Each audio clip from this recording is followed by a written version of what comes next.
بسم الله الرحمن الرحيم. لا أقسم بيوم القيامة ولا أقسم بالنفس اللوامة أيحسب الإنسان أن لن نجمع عظامه بلى قادرين على أن نسوي بنانه بل يريد الإنسان ليفجر أمامه يسأل أيان يوم القيامة فإذا برق البصر وخسف القمر وجمع الشمس والقمر يقول الإنسان يومئذ أين المفر كلا لا وزر إلى ربك يومئذ المستقر ينبأ الإنسان يومئذ بما قدم وأخر بل الإنسان على نفسه بصيرة ولو ألقى معاذيره لا تحرك به لسانك لتعجل به إن علينا جمعه وقرآنه فإذا قرأناه فاتبع قرآنه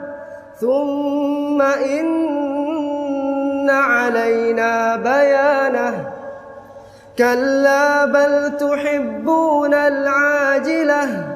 وتذرون الآخرة وجوه يومئذ ناظرة إلى ربها ناظرة ووجوه يومئذ باسرة تظن أن يفعل بها فاقرة كلا إذا بلغت التراقي وقيل من راق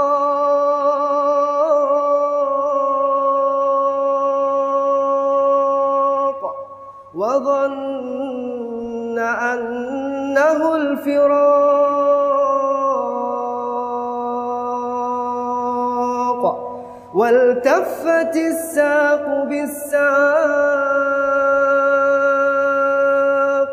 إلى ربك يومئذ المساق فلا صدق ولا صلى ولكن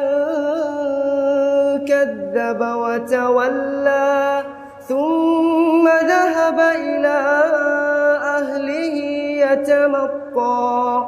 أولى لك فأولى ثم أولى لك فأولى أيحسب الإنسان أن يترك سدى ألم يك نطفة من مني يمنى ثم كان علقة فخلق فسوى فجعل منه الزوجين الذكر والأنثى أليس ذلك بقادر على أن يحيي الموتى